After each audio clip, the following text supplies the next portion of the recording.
Damiani, so last episode I got to talk about the beginning of my time with Paper Mario the Origami King. I know you've been playing it a little bit. I've actually gotten further, and I have a lot to say about it as well. But to get things started, tell me about how you're feeling about the new Paper Mario. Oh, so this, I gotta say, at the start off, but it was really hard to ignore a lot of the discourse out there. Following Nintendo news, you just get a vibe, and there were so many different opinions on this game. So I was trying to just shield that out while I was playing this. And like most of the other Paper Mario games, Color Splash and Sticker Star I'm going to refer to, I actually didn't think those games were horrible. I enjoyed them. But this one, to me, so far, is much better than either of those two games. I'm really liking... The odd thing is, outside of boss battles, and even in some boss battles, the battle system is probably maybe my least favorite thing in the game. I'm loving so much. Everything else about this game, I actually really like a lot. Yeah, I do want to talk about the boss battles, or not just the boss battles, the battle system, but particularly the boss battles. I don't know how far you are in the game, but the last episode of Frame Trap, where I was at, I was enjoying it, but I felt like it didn't really have teeth, for a better way of saying it. It was just very cute and charming and pleasant, and I was having a good time. But since then, particularly once you get to the second area, the design of it's a Shogun amusement park, and it's so open. And there's so many things to do, so many fun things to find, not just in terms of collectibles, but like things that you can participate in, that I was really having a blast. And I was like, this is incredibly well designed. That is kind of, okay, nice. That is kind of carried true in the next area as well, where it's just a lot more open and way more things to discover. So you mentioned the battle system being your least favorite part. What is it, I think, in particular? Is it just the puzzle solving that is getting tedious for you? It's not that. Okay. I actually don't get angry when I don't solve the puzzle part. I actually don't care too much about if I mess up, like whatever. I'll just deal with it, and I don't get too worked up. I'm swimming in coins right now. I could just cheese everything if I want. I mean, I'm sure I'd burn through it. I feel like I have too many coins right now. Yeah. I bought triples of every like weapon I can think that I have access to, just to like, hunker down and have all that, backups to go. It's mostly that it doesn't really diversify. Through two, I'm at the end of the Shogun Studios stuff. I just did the thing that's gonna bring me into the boss fight of that part, and I'm just kind of curious if it's going to pick up and throw new things into the mix outside of boss encounters, because that's where I think I'm having the most fun, is trying to figure out the actual puzzle of that and different ways to maybe like attack and what's the weakness. They're just so remedial, and they take so long. Sometimes they take so long, especially when they're the wave versions of them. I just would rather have traditional style turn-based. Just go, get me through this stuff. It's not adding anything meaningful to me at this point, and I dread going through 4 more plus how many chapters left of going through this again and again, because it feels like it's slowing the pace down so much. And these are big zones. We're already talking about there's so much to do. It feels so open. I don't really need this. It seems excessive. Do you get XP for beating battles? There's no XP at all in the game. You just get coins, but you're swimming in coins. So the way that it works, Huber, is coins are sort of your currency for everything. So in battle, if you need some assistance, you can spend coins, and the more coins that you spend, the more toads will help you out. So they might heal you, they might line up some of the puzzle for you, they'll do a little bit of damage to the enemy. So that's like a resource that you can use. You spend coins to get accessories that can help you in battle, so you can increase the time that you have to solve the puzzles in battle, because that's what you're doing. You're sliding things around to try to do extra damage to enemies. And yeah, you buy items and weapons. So like there are spike enemies, and you can't just jump on them with your regular boots, and so you need, iron boots to jump on them. And to buy those weapons cost money, or you can find them sometimes in the world, but those break, and so it's like a recurring cost. But I agree with Damiani's point, and I think that The thing that's a little bit disappointing, and it's tough because I think the puzzle element is actually really cool and gives this game a unique identity, not only in terms of other RPGs, but even among other Paper Mario games. I think the thing that's frustrating is that I kind of reached a point where I was like, it doesn't really even matter if I succeed in the puzzle or not. Like, I have so many mushrooms, so many outs, so many coins that I can just kind of get out of it. And exactly, yeah. Yeah, on one hand, I think that's good because I've talked to people that are like, oh man, the time for the puzzles really stresses me out. And so you can get this thing that just solves the puzzles for you if you want to do that. And on one hand, I kind of appreciate that option, that option is there for people who don't want to engage in it. But I think it's kind of a problem if, like, there's not a strong punishment for failing at kind of one of your core mechanics, I guess. I was going to say, that's why I love options in games. Like, give me a draconic modifier, because Dragon Quest XI, same thing. It's like, all right, on normal, you can, like, breeze through the combat, like, whatever, fine. But then if you want the extra challenge, you can turn on those modifiers. So, like, there's no hard mode or anything in Paper Mario. It's just a one-off difficulty. It's just so frustrating. I mean, I haven't been in the game, so I don't know if it evolves beyond this. But in these regular battles, Huber, there's always one of two solutions. Line up the enemies 4 deep, or have them side by side 2 by 2 and jump on them 2 by 2, hammer them. And I would like to see more variation to that. I mean, maybe you have to make the enemies making a wave pattern, or I know it's... I'm thinking of other games. It didn't come out here, but Ni no Kuni for DS actually had a thing about arranging your characters on a grid, basically. And you had to figure out, like, it's not so puzzly as this, but the way you arrange characters would either buff attacks and buff your defensive stuff as well, and also trigger unique attacks based on your formation. And there's not quite that level of depth here.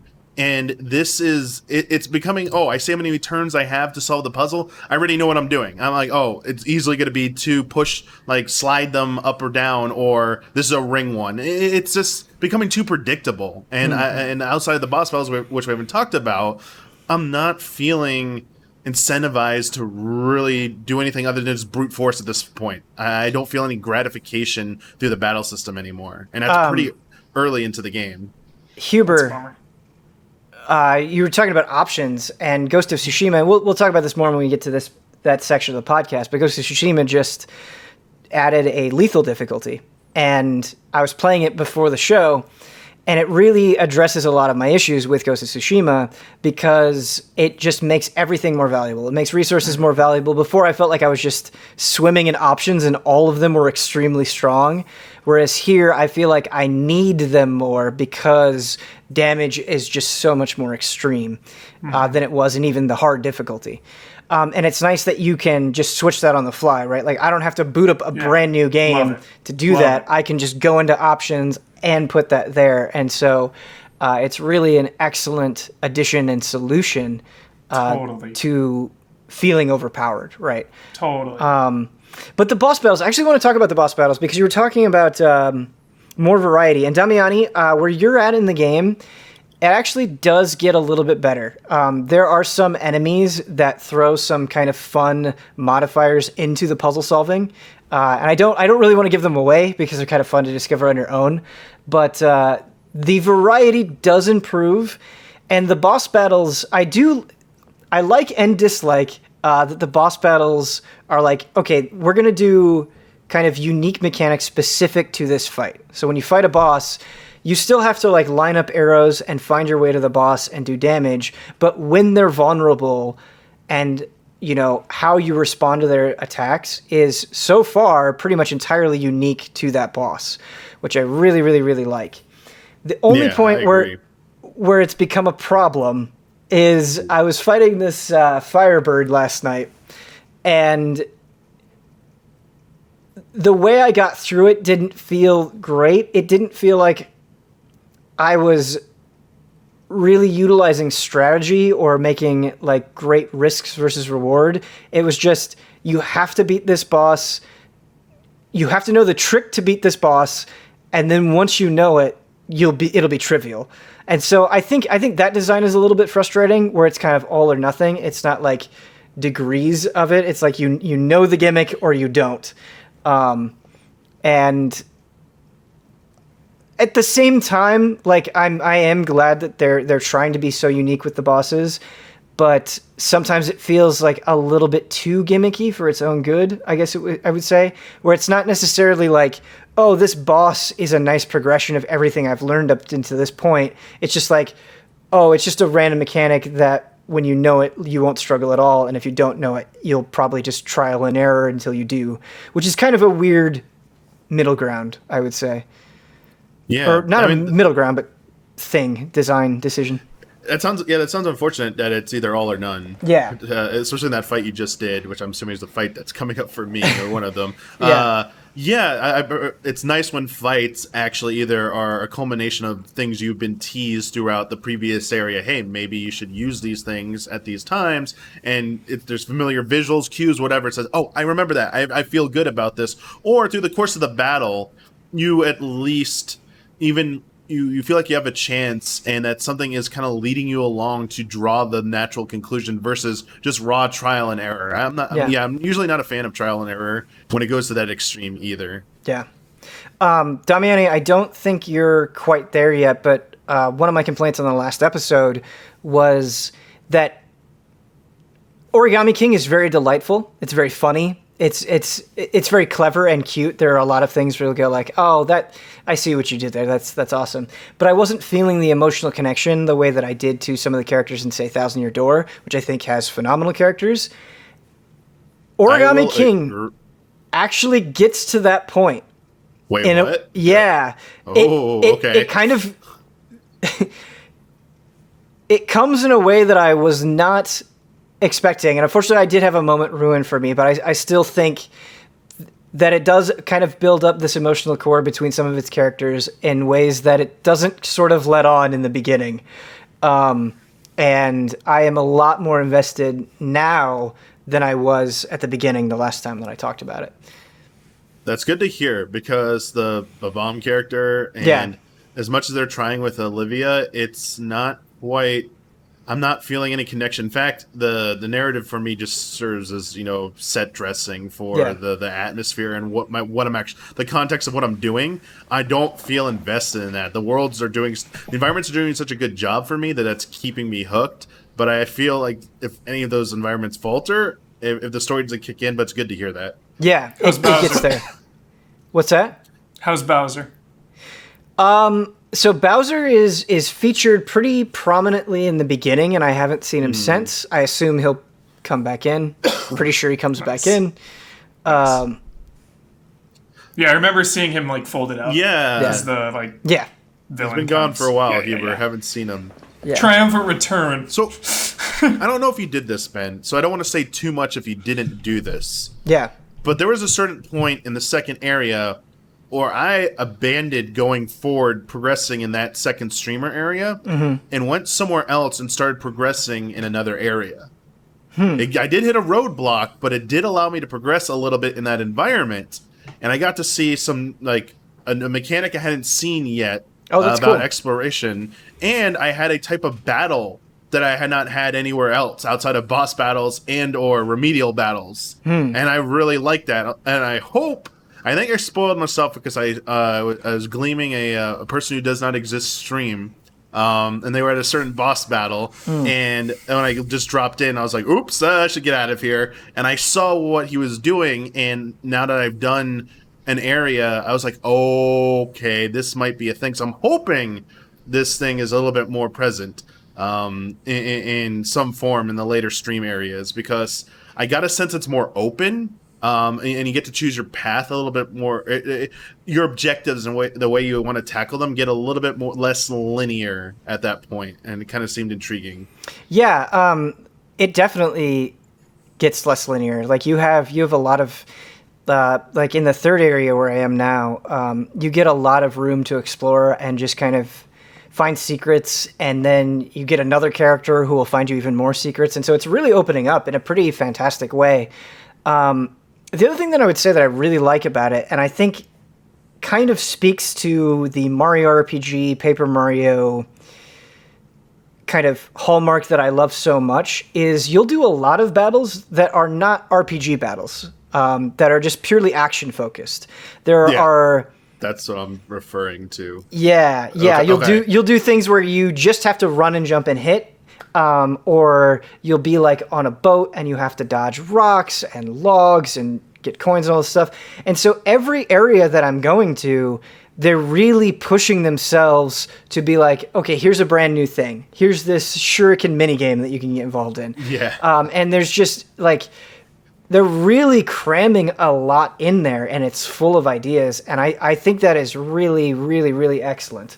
I totally agree, Ben. That's what I'm enjoying so much. I almost don't even care if the battle system gets any better. I as long as they keep throwing this type of stuff at me, I'm going to be satisfied. Throw these mini games, these incentives to explore. I prefer and enjoy this more when it's done as well as it's being done here. I easily can overlook some of the other stuff. I know it can end up being a disappointment, but it does sound from what you said, some of the stuff does get better even in the short term after where I'm at. So that's good to hear. Yeah. Yeah. I think in the classic like Nintendo problem way, it sort of takes a while for the really, really, really excellent stuff to show itself. But once it does, it's been pretty consistent so far. I hope that continues the rest of the game. Right, not done yet. But yeah, I've been really enjoying my time. I know there has been kind of some backlash against Origami King just because it's not more because it's not more of a traditional RPG, and I think people who love Thousand Year Door understandably want to see kind of a return to form of that. But Origami King has really surprised me. I was kind of semi-positive to lukewarm about it initially, but the more I play it, the more I'm like, no, I really think this is pretty good. In a lot of ways, it's very different. It's definitely not Thousand Year Door 2. But, step up from the last couple, though. I assume, right? Yeah, I played some of Color Splash, but to be honest with you, I barely remember my time with it, which is probably telling there, right? Like that probably says enough on its own. But yeah, definitely enjoy it more than Sticker Star or Paper Jam for sure.